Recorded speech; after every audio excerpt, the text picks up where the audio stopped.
here. Hello, my name is Dan Laughlin. I'm with HyperMX.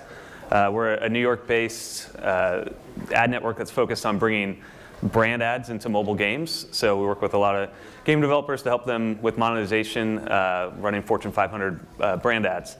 So we're here to talk about monetization today. So obviously, in our space, it's a big part of everyone's strategy. So I've got representatives from 3 developers here who use ads as an important part of their monetization strategy. So this is a quick panel, 20 minutes, so we're going to rock through this. And as part of that, I'm not going to let these guys introduce themselves because people just talk about themselves for so long. I'm going to introduce them for them. All right, so we got Lisa here. She's from Wooga. You've probably heard of Wooga, Bubble Island, Pearl's Peril. Lisa's been involved in ads both on the UA and the monetization side for many years.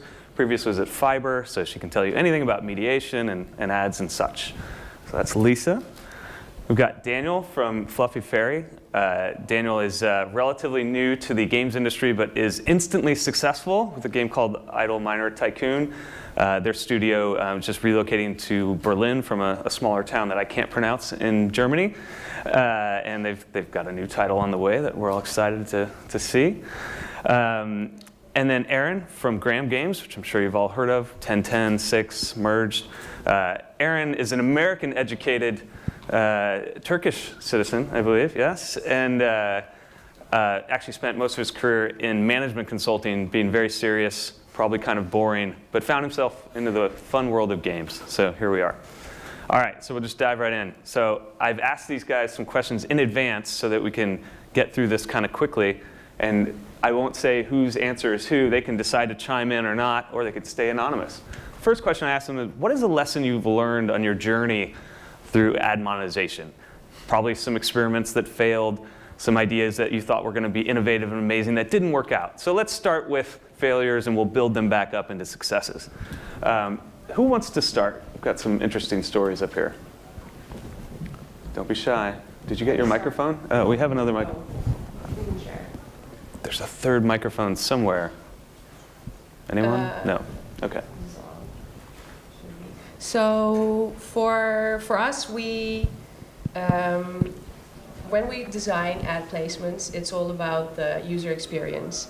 So in one of our games, Bubble Island, we had a placement where the initial UI seemed like it was kind of forcing the player to engage with this placement. So this was something that was not necessarily a good thing.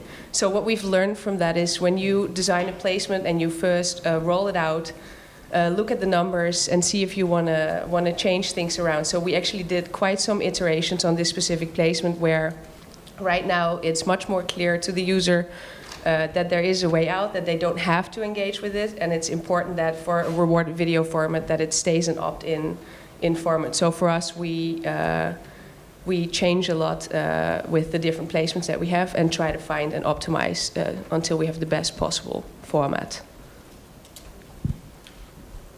I think when you start out as a company that monetizes mainly through ads, ad networks also approach you to work with them, right? But the thing to take into account is the more ad networks you work with, the more different size of the population you expose your ad waterfall to. So there are certain parts that certain ad networks can pay more, and you can monetize them better.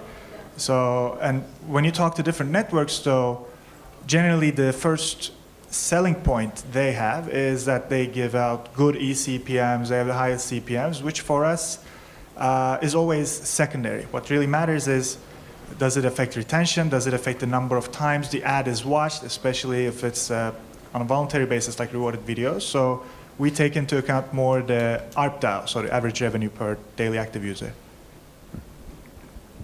Yeah, for us, like when we started, everybody approached us, all the ad companies, and they basically wanted to buy all the traffic. And in the beginning, we didn't know any better and started to do deals like this. And we quickly learned that like it's it's not feasible to only have like one ad network, because first they will run out of ads, and second, like maybe their first 5 ads or so are good, and then they will just give you all the bad ads they don't really need. So we really learned to like use mediation, use a waterfall, and work with like 3, 4, 5 different ad networks at the same time. Yeah, I mean, as an ad network, I can say honestly, like you should never only work with one ad network, because you want us to be competing with each other, and if you should also be calling up your ad networks every once in a while and being like, hey, what else can you do for me? Because these guys are giving X, Y, and Z. How do you want to compete? Because if I don't, as an ad network, if I don't have the information or know where I am competitively, then I might kind of just get complacent or assume I'm going to get volume from your game. But maybe I need to be competing more. And so the more you're talking to me, the better you're going to do. All right, next one. So what's a game that's influenced your ad monetization journey? Other than your own, there's so many great examples out there of companies that are doing innovative things, experimenting, succeeding, failing. What's something that's influenced you guys? So for us, it was definitely Adventure Capitalist. Like we played it a lot, and the way like ads work there. Like before that, we were like, yeah, ads are annoying. Nobody wants to see ads. And after playing Adventure Capitalist, we figured out there is a way to implement ads, which actually makes the users feel good and they want to watch ads, and you feel rewarded after watching an ad. So it's an ad cap for us. Lisa? Nothing to add. I think it's the same. Both games I played a lot personally, and it's a good source of information to look at. For us, I mean, we sort of discovered on our own with 1010. When we first started 1010, I think that our company was probably 6 people at the time, or 5, 6 people. And the initial plan was to even thinking that it would be a premium game. So we tried that and we implemented ads, and then the ads grew, so we sort of discovered it on our own, and every new game we added something extra on top. Makes sense. All right. So what monetization metrics do you look at daily, weekly? How do you really assess the health here? These are mostly obvious answers, but is there any insights beyond the obvious of why a particular number is important to you guys? We take into account ARPDAU, and I think it's a comprehensive metric that brings in everything else, along with probably the obvious retention rates, and if that's low, high. But generally, eCPMs can be misleading, mostly because you might get high eCPMs but very low fill, so you could track them separately, and we do. But the first thing I look at every morning is the ARPDAU. Is there something you do when you wake up and you see that ARPDAU is lower than you want it to be? What's the first lever you try to pull? Then I think you need to break it down. Like then you break it down into, is it the fill issue, is it the eCPM, which ad network is it mainly driven from, or is it like a premium, the IAP issue? And there's the obvious things you expect, like the seasonal changes, December to January, or weekend to weekday, certain regions that have higher CPMs in certain time periods. But if it's something unexpected, generally I track the ad networks and reach out to them. And I didn't ask this question in advance, but do you guys have your own like data geek specialist who does that breakdown when you're trying to figure out what is the component of ARPDAU that's failing you right now? How good do you have to be at spreadsheets and pivot tables and analysis to be able to figure this all out? So for us, yeah, we are pretty hands-on in the ad monetization team. We work a lot with Periscope. We do a lot of SQL querying ourselves. I feel like that the monetization platforms often don't share all the data that you really need to do your day-to-day work and figure out if anything in the ARPDAU changed, what network that was related to. Was it the eCPM? Was it the fill? So we use a lot of internal BI tools ourselves to figure out these things. Makes sense. We developed our own tool called Servogram, and so it's basically brings together different types of data from Ad Network API, and there from only one dashboard you could see where it's coming from. So for us, we're actually working very closely with the Iron Source dashboard. So we try to keep things easy, And if you use it correctly, like you can get all the data, I think, out of the Iron Source dashboard as well. So there's for us, there's no need to do like more hard things. All right. So for monetization, are you a fan of playable or interactive ads? I mean, on the UA side, they've obviously proven effective, at least if you ask Machine Zone, because that's the only ad we all see. But on the monetization side, is it something you want your players doing? You don't mind it, you do mind it, and we had a little bit of a split here. I think I was the one who said it depends.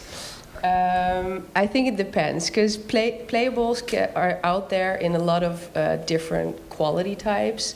If you serve playable ads in a rewarded video placement, it might not always be clear to the player what is expected of them. Not all the playables have a clear way out, so it has to be clear to the user. I think in terms of offering variety, it's definitely a great thing to have, but then the user experience needs to be good, and yeah, they need to know what to expect. So for me as a player, as a consumer, it's way better to have a playable, because then I can just play it instead of watching the video for 30 seconds. So I definitely like it. Yeah, I think the issue there is it's always the same ad, right? So that's why, I mean, the first couple of times it's engaging, but after a while you need to really track the impact on retention on your own game. So it's as long as retention is not affected, I think it's fine, because generally the CPMs are higher. So from the monetization perspective, it's even better. Right. Have you asked ad networks to cap the number of times you see a particular ad, or ever tried to reduce that? No, but sometimes I think it's some creatives are more prone to errors, like they might crash the game, and those are the times when we only ask them to block it. But otherwise, on a playable basis, as long as it's skippable, so as long as that's clear, because sometimes you need to click on secret locations to skip that. So as long as it's not there, we're okay with it. Yeah, we're working on a lot of interactive brand ads now, and I think the brand space is usually playing catch up with the game space, and finally they're saying, oh, actually this is a great technique to get people to immerse themselves in our brand a little bit. So it's interesting to learn what works and what doesn't, and what isn't annoying for users, because we want to make sure it's a good experience. Okay, so can rewarded and interstitial ads coexist harmoniously in the same app? Having observed this industry for a while, it seemed like 3, 4, 5 years ago, a lot of developers said no ads at all, and then they're okay, we'll try rewarded, and then rewarded's worked really well. I'm like, okay, what else can I do? Let's throw in interstitial, and in some cases maybe that's too much. Maybe it works well. We've seen examples of companies running both. Any experiences here that you guys would lean on? And it sounds some 2/3 of you said definitely maybe, which is I'm in London, so I'll reference Oasis. Album name there, definitely maybe. Any thoughts there? I think I'm the one who said definitely, because so I think the key thing there is every different type of ad unit you introduce to the game brings in its own diminishing marginal returns. So what it means is, like, the second ad is always less valuable than the first, but the second rewarded may or may not be more valuable than your first interstitial. So introducing a different type of ad unit generally has positive returns on your game. Then, of course, you need to really track, because interstitials are skippable and rewarded is not. So you actually throw a lot of ads, and you need to watch the impact. Like, is it going to really lower the retention? Is it going to be worth it? Because you're going to increasing your CPMs and you're going to increasing your revenue. But what if your DAU goes down, right? What if your users actually quit the game? So as long as you map that out, I think it can work. Yeah, so I think it really depends on the type of game. I mean, for you guys, it's obviously working well. I think we're not doing interstitials because for us, we think it impacts the user experience in a negative way. So for us, it's okay to let go of some additional revenue in terms of a higher retention, but if you're aiming for hyper-casual games, I think you should probably use interstitials as well. I think at Wooga, it's the same cases with Daniel. Some of the games it works, some it doesn't, and it's really the user experience that is not the greatest on this ad format, so we generally focus on rewarded video. Yeah, it's interesting to watch from our perspective too. In hyper-casual games, the completion rates tend to be quite low compared to what we see in games like yours, where people are really invested in getting that currency or whatnot, whereas someone playing a hyper-casual game might think, yeah, sure, I'll watch a video to get some coins, but then halfway through it, they're like, actually, I got to go, I'm getting off the bus. You know, and so we see different behaviors based on the genre completely. All right, so advice you have for studios that are new to ad monetization. So, you know, just some obvious or first things to think about. I thought these were some pretty good answers there. Yeah, so I would say don't go all in and do everything that you've seen at the same time immediately from the first moment on. Start with one placement, start with a couple networks, and expand from there, I would say. Yeah, I think like the focus on user experience is also super important. Like, it doesn't matter if you earn like 10% more on your per ad if your users quit playing the game. And at the same time, if you implement rewarded video ads or interstitials at the right place in the game, then people will actually like watching ads, and your revenues will go way higher than only like based on eCPM optimization. Yeah, I think I'd also say there's a trade-off between using a very simple mediation platform that's easy to use and something that's more manual, that requires more interventions but brings in higher revenue per user because it enables you to have different ad units, different platform, different geo pricing. But you should definitely start with the easy one, especially if you have a small team, and then slowly build up, but make sure you form the necessary infrastructure. So whenever you work with a different ad network, you need to have some sort of a mechanism to bring in their API to your platform, because otherwise you will never be able to work with like 10 plus ad networks. It will be too much of a hassle.